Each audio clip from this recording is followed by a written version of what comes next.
Hey everybody, good morning. Welcome to the Morning Devo with Bo O here in the studio, the office. And nice and early this morning, 7:53. You're already up. You probably already had your coffee or your tea or whatever you drink in the morning and you're ready to go. And I am too. And we are going to start a new book today. We're starting the book of Ruth. And so that's pretty exciting. We get to start a new book of the Bible. And that's always, I think, kind of cool when you get to start a new book of the Bible. And it's kind of exciting just to know that, hey, we're in a new section, get to see kind of what we get to learn, that kind of stuff. For many people, they haven't gone through the Bible. So it's kind of a new thing, just to roll through it. And when I mean roll through it, I mean get through it in a fairly quick pace, not too slow, we're not getting bogged down, not just hitting every subject that comes up thoroughly, right? Not just staying on one subject and just hammering it for 5 months or something like that, but just kind of rolling through it so you can see the narrative. Ruth is a cool book because it kind of picks up in the context of the prior book. So, you have Judges and then you have Ruth. And Ruth starts off this way. Now, it came to pass in the days this group. And so it's cool. Judges is a good book. I enjoyed it a ton. I hope you enjoyed Judges a ton too. And here we go. So the famine is in the land in the book of Judges. It says there was a famine in the land. And when I think of the famine too, I kind of think of remember in the book of Deuteronomy there was this part where Moses gave this amazing sermon. Well, the whole book of Deuteronomy is like a message, but at the end, the very end, you kind of get Moses' swan song, his last words. And one of them was the curses, and then the other one was the blessings. Blessings for obedience, if Israel obeys, curses for those that if they don't. And so it's kind of one of those things where you read the Ruth and you kind of go, man, what a bummer. There was a famine in the land. And it makes you think that they are already in disobedience because one of the curses is that there would be this kind of famine in the land. Israel had a really interesting relationship with their God, right? Yahweh. And so the blessings of being in that land was really contingent on Israel obeying God, listening to God, not going to other gods. And so, hey, I think there's nothing wrong with me as a Christian looking at a day like today and going, hey, is there things that I've done in my life that have consequences? Um, and and that's what that word famine reminds me of, is the consequences of turning away from God. And we all, instead of shying away from that, I think it's good to look to that. Some people want to shy away from those kind of questions. Hey, is there something I'm doing in my life, that's really not obeying God? And those can be tough, especially when you see, something happen, like a consequence, right? And we go, man, is that because of my sin? And, the answer everybody always wants to get is no, it's not because of your sin. It's just happenstance, or it's just this, or it's just that. But I want to be okay in my heart and in my mind to be able to answer in the affirmative. Meaning, I want to be okay to be like, yeah, you know, why do bad things happen? Because I'm a sinner, because I miss the mark of God's perfection. And yeah, my own sin carries with it consequences. And yeah, that might bum me out, but I need to walk through that in a humble way before my creator. And I think walk in an honest way before the creator. So I don't want to just ignore maybe the obvious. And the obvious in the book of Ruth is that there's a famine, man. Hey, there's a big famine. What does that mean? God's not blessing. And why isn't he blessing? Because we're not obeying. We're not trusting God. We're not leaning on God. We've gone to foreign gods. We've gone to worship other things. Yeah. And instead of just maybe taking that breath and saying, yep, yeah, Israel keeps moving away. Never want to really look at that real issue of the heart, right? Now, because of God's grace and because of God's mercy, especially seen through the greatest revelation of all of God, and that is his son Jesus, we know we can come to the Father safely through the Son. And meaning safely, we don't have to fear God. We can come safe by the blood of Christ.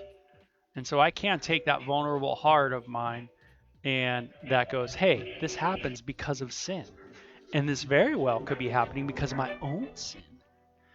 Um, and I could take that before the Lord, you know. And again, it's okay. Does God love me? Absolutely. But does he discipline his children? Absolutely. That's what the Bible says, right? A father who loves their children is going to discipline them. So am I okay with the discipline of God, today? Or am I fighting it? Or do I just try to ignore that? Or do I try to make up a God who is not so interested in his children? I'd rather have a father who's kind of distant. Hey, I know you love me, but love me from afar. Don't get too close. Man, it's too much. Kind of thing. That kind of idea. No, I'm okay. And it's okay. It's okay for Bo not to be all there. It's okay for Bo to be one who has sinned and one who sins in his life and one who needs to come before Jesus and one who needs to humble himself before Jesus.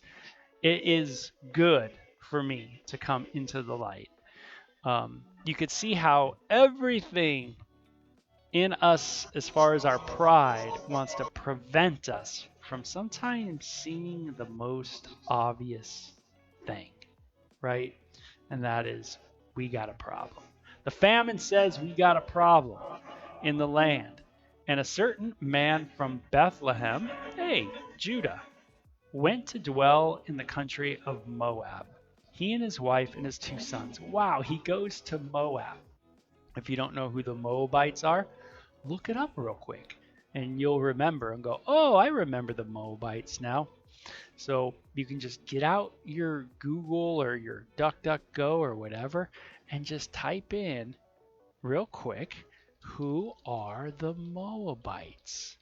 And it's going to pop up and it'll tell you. They descended from Moab, a son of Lot. Okay, so it makes you go, oh, I got it. Okay, one of the sons of Lot, their descendants, Moab, these are the people. And so these are, in a sense, these are cousins, right, of the people of Israel.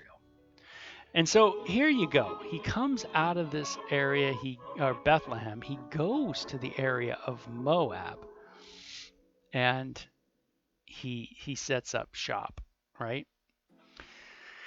And Moab becomes the place of his family, he and his wife and his 2 sons. I don't know if you've ever had to move before, but man, moving can really be a stress, can it? Oh man, moving. I moved from Los Angeles to Hawaii, back to Los Angeles area, then to Arizona. And man, those moving times, they can be a lot of work, a lot of stress. If you're going through a time of transitioning right now in your life, I bet I bet it's tough. And that's for sure. A lot of things that need to get done, a lot of maybe those little intricacies, little details that you're trying to remember. It's just a difficult thing, man. I'm certainly thinking about you if you are moving, that's for sure. The name of the man was Elimelech, and the name of his wife was Naomi. And the names of his two sons were Mahlon and Chilon, uh, Ephrathites of Bethlehem, Judah, and they went to the country of Moab and remained there. Then Elimelech, Naomi's husband, died, and she was left, and her two sons. And now they took wives of the women of Moab. Okay, so they took some wives of these relatives from Lot. And remember, Lot was a nephew of Abraham. And so it says the name of one was Oprah, and the other was Ruth, or Orpah, I should say, and the name of the other Ruth. And they dwelt there about 10 years. So 10 years is a long time to be moving. Life goes on. I always remember that. And I want to remember that always in kind of my days. And that is, life always goes on. People die, and then what happens? People live, and the people that live just continue to. They marry, they have kids, they blah blah blah, they go on, da, da, da, da, right? Nothing ever stays stagnant, right? Nothing ever stays just stagnant. It might seem like that at times, but it never is that way. It's always moving, right? Time is always going forward. And we're always traveling around that sun, right? As the earth is. We're always rotating, we're always moving forward. Am I okay with that? Am I okay that time's moving on? Am I okay that things aren't always going to be the same? Or do I get bummed at that idea that, hey, things aren't going to be the same? Sometimes we like to capture a moment in our life and have it be that way forever. And there's some beauty to that. You have something special going on in your life, some event, something that just really, thrills you, and you love that moment and you want to capture it. And we try to capture it, and that's why we take pictures. That's why we take videos, right? Because there's something special about a moment. But we have to be okay with God, His plan, and what's happening, what's going to happen tomorrow and the next day. And be okay with that. Be ready to go forward. I want to be ready to go forward. And so this must have been tough for Naomi, because her husband, whose name meant God is king, dies. And that can be a real tough thing, right? A lot of grief. And so both Mahlon and Chilon also died, so that the women survived, her two sons and her husband. Okay, so Naomi survived her husband, two sons, and it says, then she arose and her daughters-in-law, with her daughters-in-law, that she might return from the country of Moab, for she had heard in the country of Moab that the Lord had visited His people by giving them bread. Okay, so she goes, hey, the famine's over. I think I'm going to return. Therefore, she went out from the place where she was, and her two daughters-in-law with her, and they went on their way to return to the land of Judah.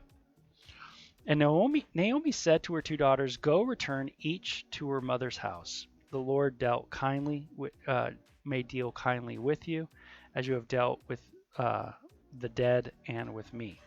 The Lord grant that you may find rest, each in your house of your husband. So she kissed them, and they lifted up their voices and wept. And I kind of love this. I see something cool in here, and that is like a parental blessing. And I think this is kind of neat. I think it's awesome that this, if you will, this kind of mom, has this kind of blessing. May the Lord grant you, give you rest. Oh man, don't you want rest? Oh, I mean, our bodies, as we get older, our bodies get more tired, right? And then what we want is what? Rest, right? Peace. Peace in our body, peace in our mind, right? We're not as sharp as we used to be. We're not as quick-witted as we used to be. We find we just want rest for our souls, for our bodies. I love that blessing, though, Naomi gives to these two ladies. Hey, may you find rest in your house of her husband. Meaning, you guys are probably going to remarry. May you find just a wonderful husband and be blessed. And I love that, praying over your children. Do I pray over my children? Do I pray for my kids? They're big now. Do you pray for yours? What kind of blessings do you give to your kids? What is your desire for them? What is your hope for them? Are you willing to let them go so that they can go their way and live their life?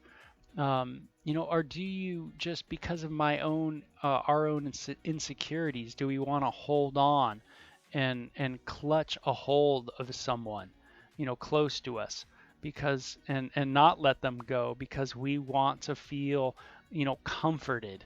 And because we don't feel comforted by God, we feel like we have to literally, get someone to be comforting us. And that's a bummer, right? Naomi could have easily said, "Hey, I want you here with me. I'm going through a time of grief. This is a real rough time in my life. Can you just stay with me?" Yeah, it could have been like that. But Naomi said, "Hey, you know what? You guys have an opportunity to have children, be with a husband, enjoy the things that I've enjoyed, being in a family, and you get an opportunity to do that." And so I love that idea that she's not clutching a hold of these two women to comfort her, that she really is able to let go.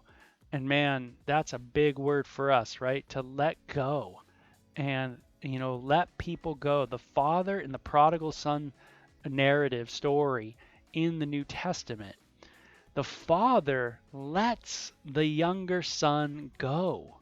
Younger son wants the inheritance from the father.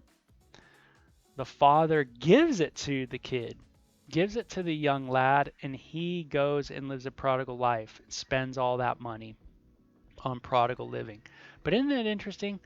The father lets the son go. Do I let the son go? I love another thing about this that I find really cool in the day, and that is the emphasis on the blessings of family.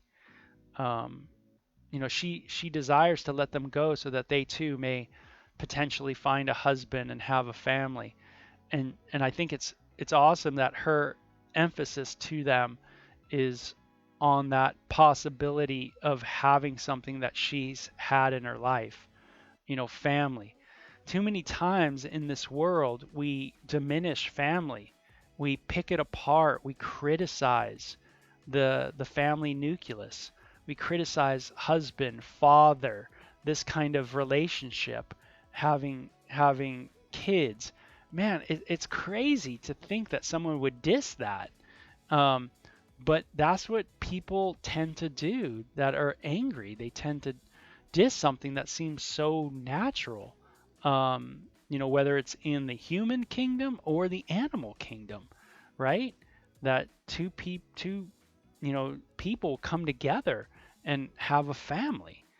And I love that. We should emphasize the beauty of family, and we should emphasize the beauty of a wife and of a husband, and the unique university that it is. It is a unity with diversity, and so we are diverse, right? Our families, husband, wife, that is the diverse. That's diversity.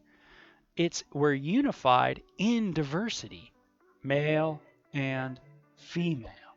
Yeah, and that's cool, man. We're into diversity, male and female, right? Having children. That's the truth, right? I'm not sure what everybody's talking about when they talk about diversity nowadays, but all I know is male, female, that's diverse. It's unity in diversity. University. You go to a university. Diversity united. That's the idea. So I find this way cool. It says, Naomi said, "Turn back, my daughters. Why do you still go with me? Are there still sons in my womb that they may be your husbands?" Nice little joke there, right? Then turn back, my daughters, go, for I am too old to have a husband.